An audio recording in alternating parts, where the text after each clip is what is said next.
Em 2012, após ela ser desqualificada por causa de um golpe ilegal, ela recebeu várias mensagens racistas. E nisso dizia que ela era macaca, que ela era inútil, que ela não era melhor que ninguém.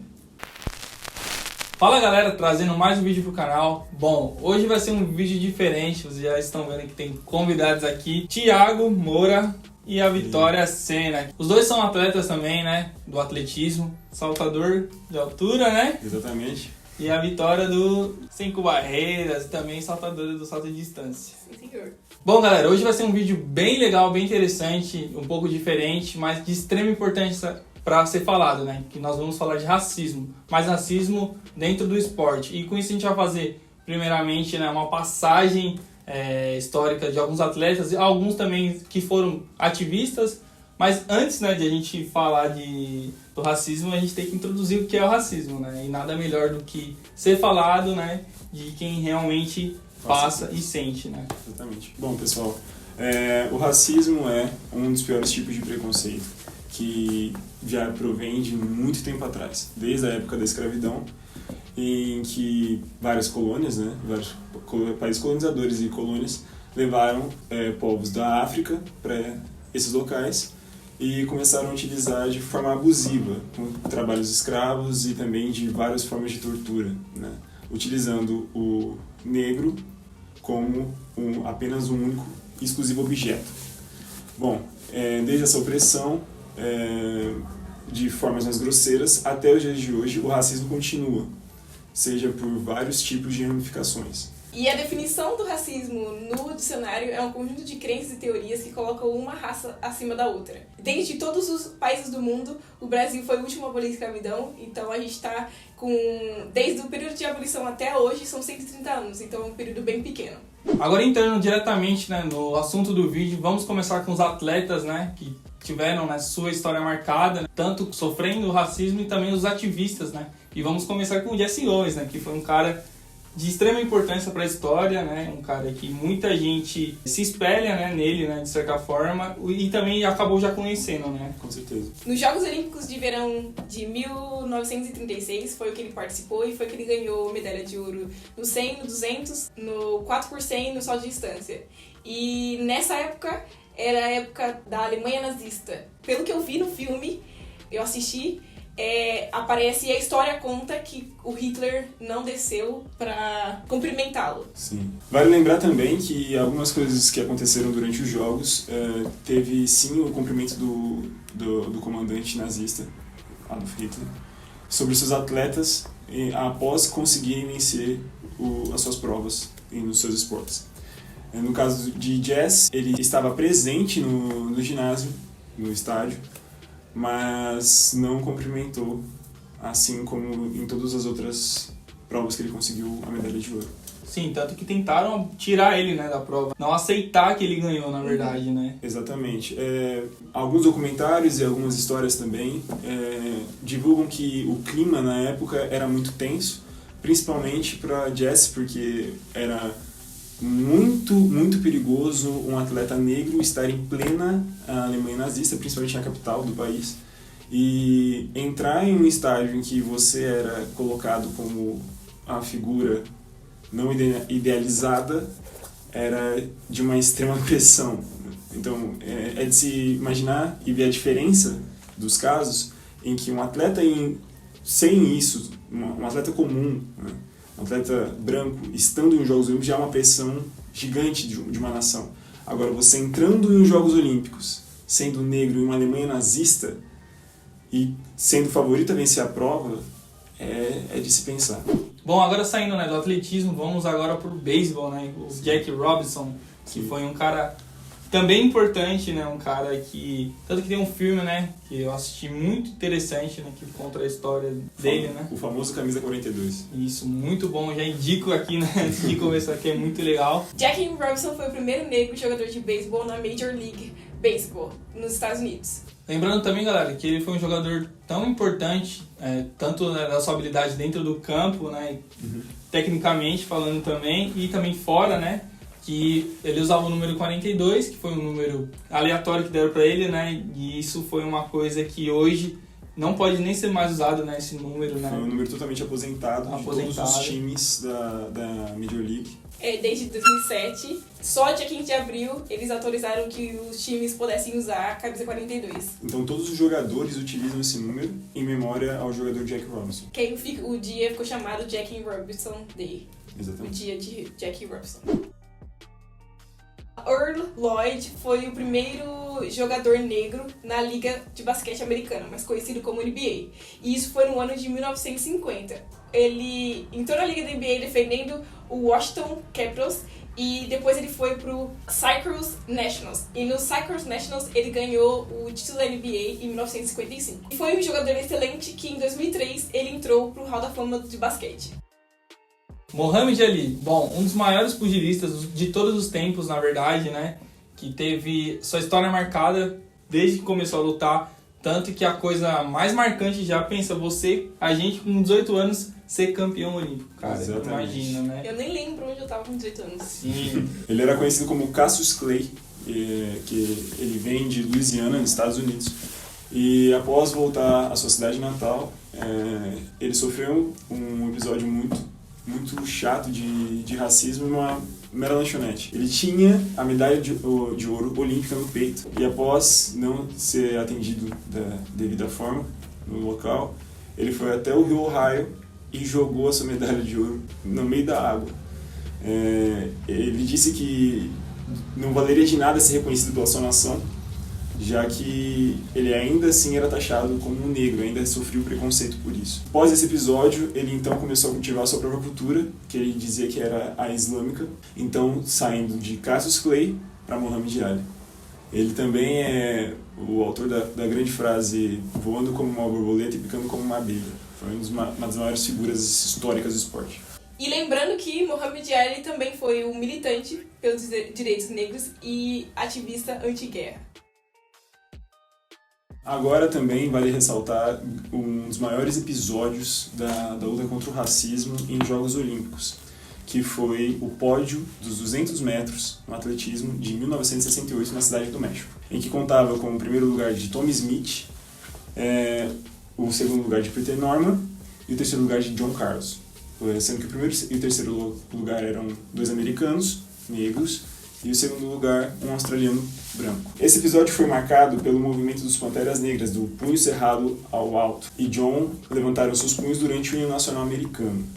Foi, na época, uma das maiores notícias do jornal que mostrava o feito de uma forma negativa, dizendo que foi o maior desrespeito possível nos Jogos Olímpicos. Ambos tiveram ameaças de morte, perderam seus empregos, tiveram que parar de treinar e sofreram com muita pressão racial e política dos anos 60.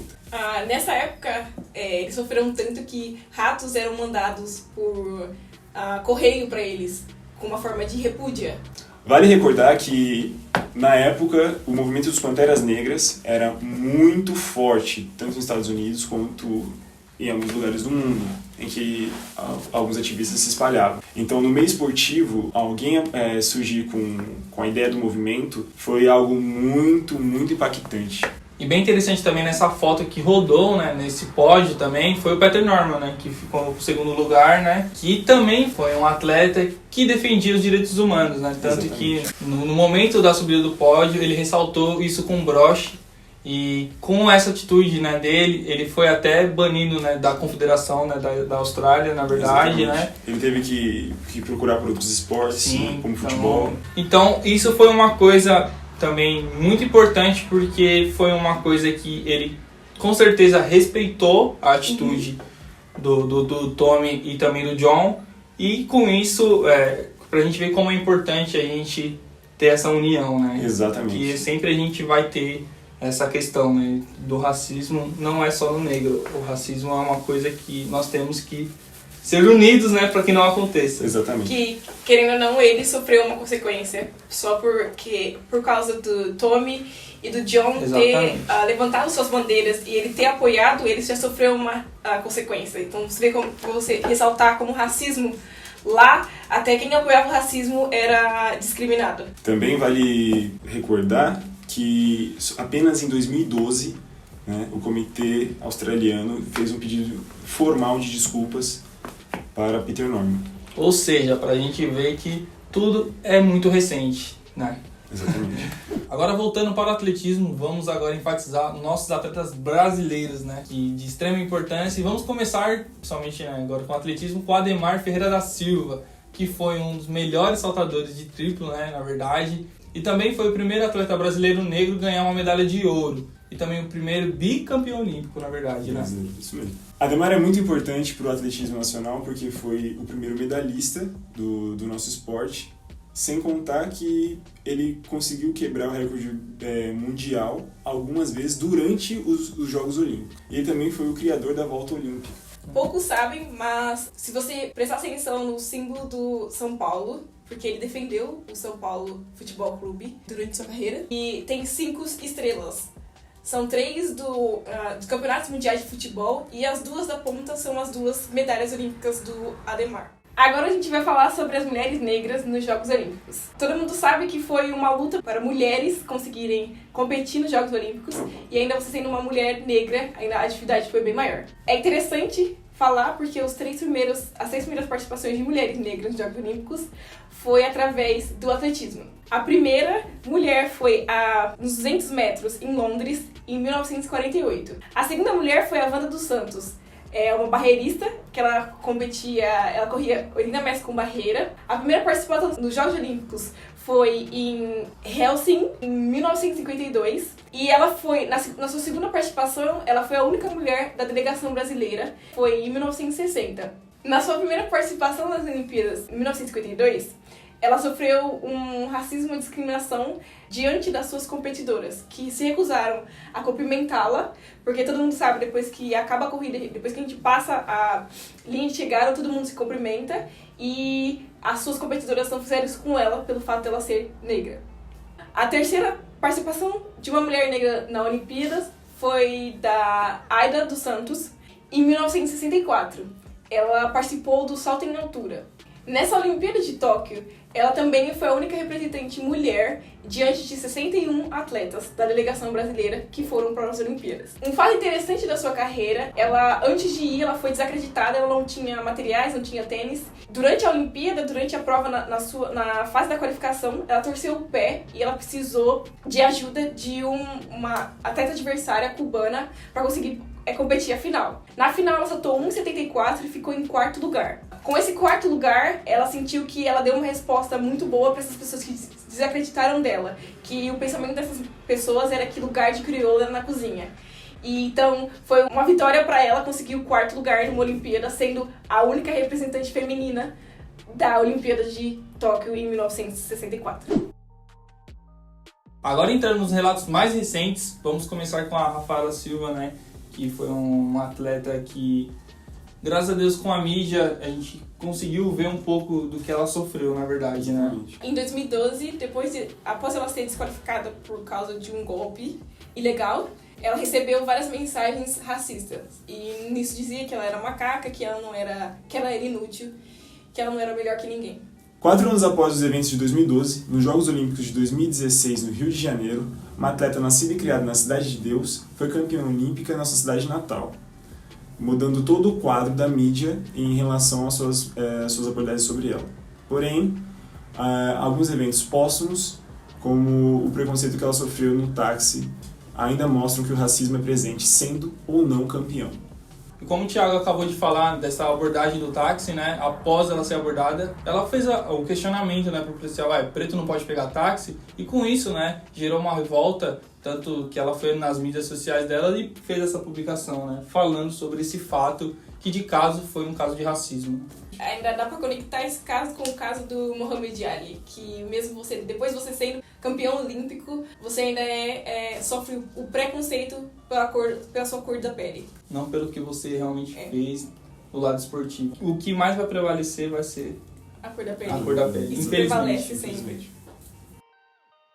Agora a gente vai entrar nos casos de racismo no futebol. Bom, pessoal, um dos casos mais impactantes foi do jogador Tinga, que na época defendia o Cruzeiro.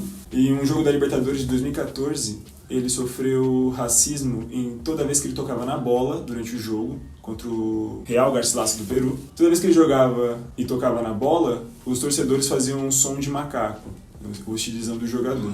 E também teve o caso do Daniel Alves, né, o nosso lateral direito da seleção brasileira. Na época ele defendia o Barcelona e foi no jogo entre o Barcelona e Vila Real, né, onde um torcedor jogou, né, a banana, né, e ele foi bateu tanto no peito, né, isso que ele foi lá e comeu a banana, né, velho. E cobrou o cruzamento, né? Isso, pô. E ele falou, um jogador que defendeu por anos o Barcelona, nomeado até hoje, né, entre os laterais mais importantes nessa passagem do Barcelona, aconteceu este caso de racismo.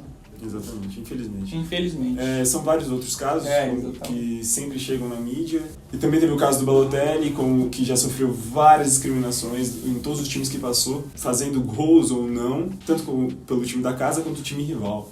Então, lembrando que, e também vale ressaltar que as torcidas na Europa são bem preconceituosas, né? Principalmente, tem que lembrar vários casos do campeonato italiano. Sim, e principalmente futebol, que é o esporte mais assistido, mais televisionado, que a gente acaba sabendo um pouco mais de relatos, na verdade, mas que não só acontece no futebol, como também, principalmente em geral, no esporte. Exatamente.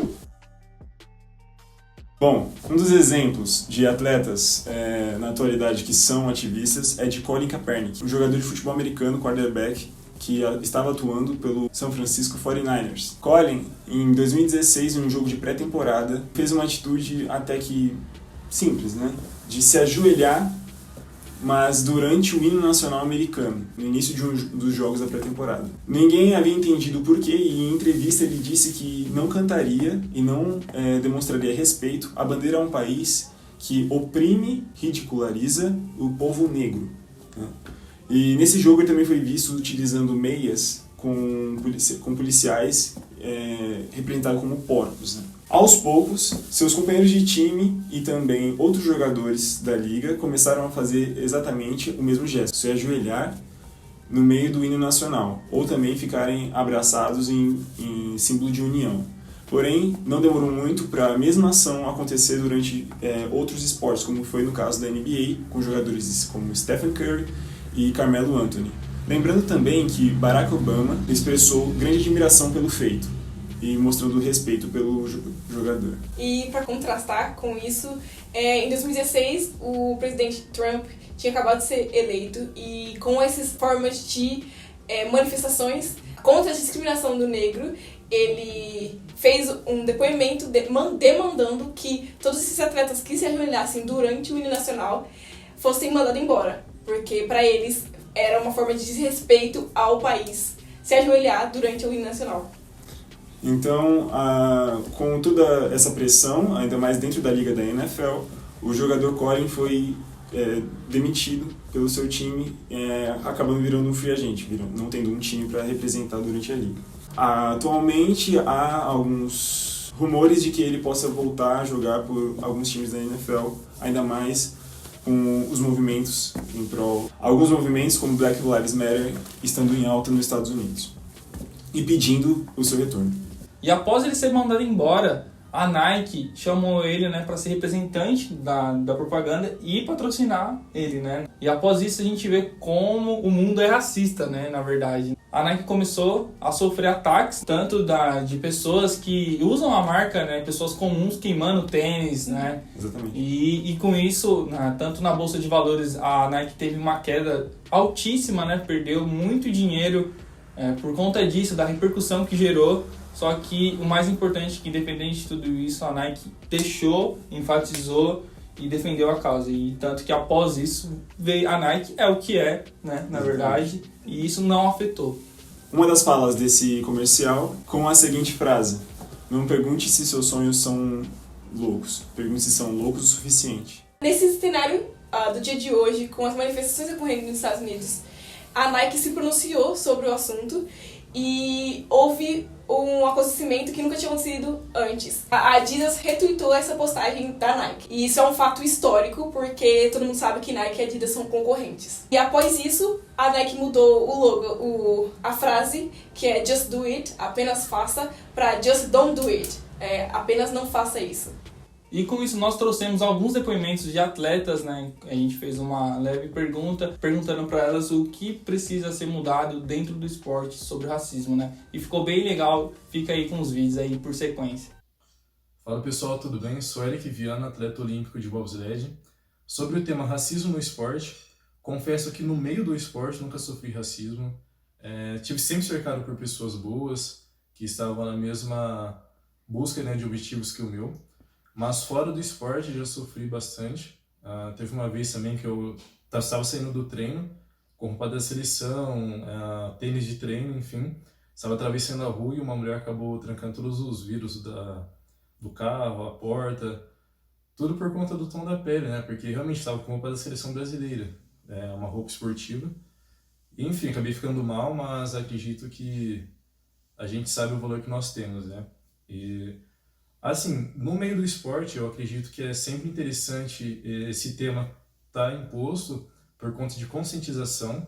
Então, acho que os treinadores, atletas mais experientes, até por meio de palestras, é bom debater esses assuntos, né?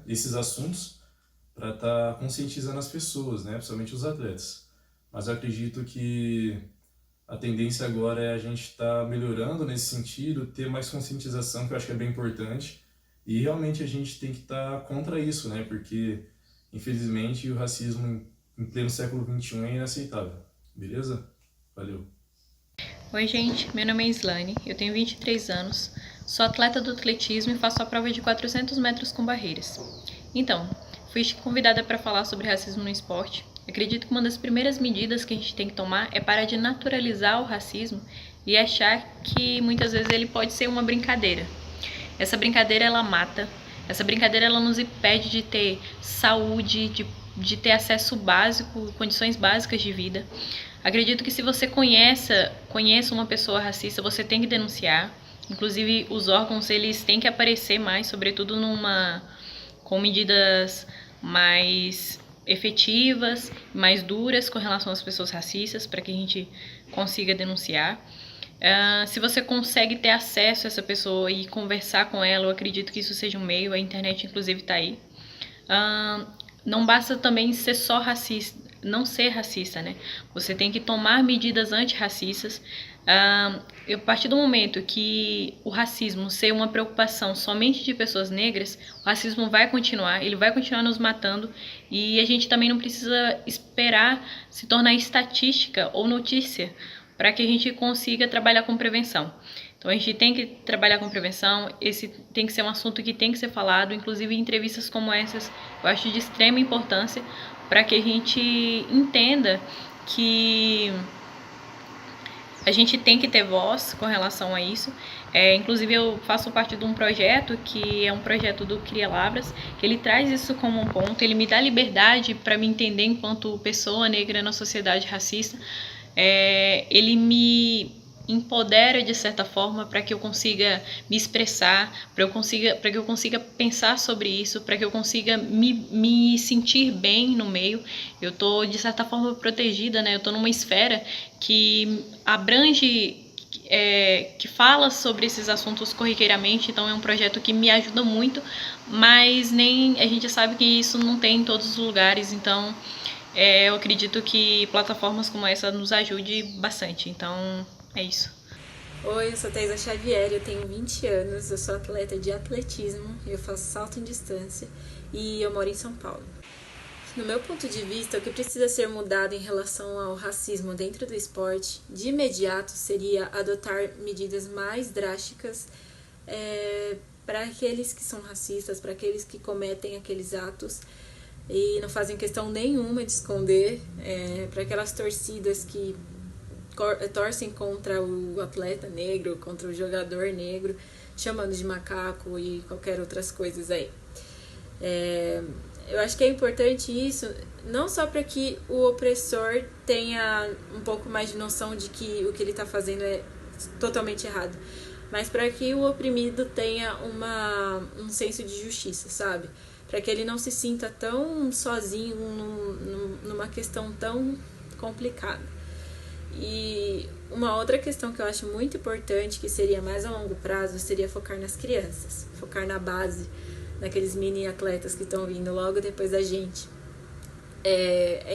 Eu acredito que o esporte ele tem esse poder de moldar a nossa personalidade, fazendo com que a gente se torne mais disciplinado, mais respeitoso, mais cooperativo. Então, esses ensinamentos que a gente aprende dentro do esporte, a gente leva para a nossa vida inteira.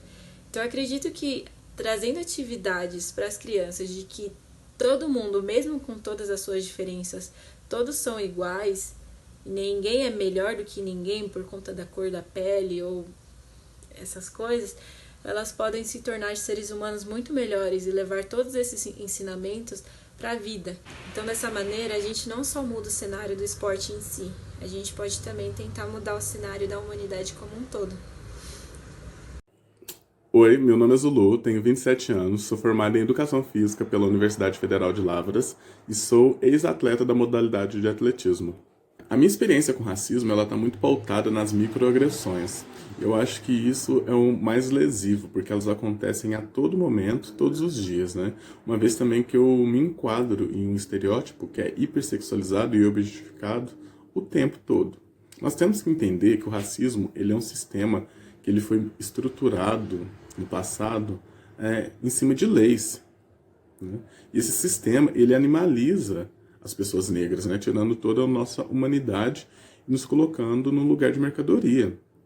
E na atual conjuntura nós podemos observar isso com o caso do George Floyd, do Miguel, de João Pedro, da Marielle, entre outros aqui no Brasil.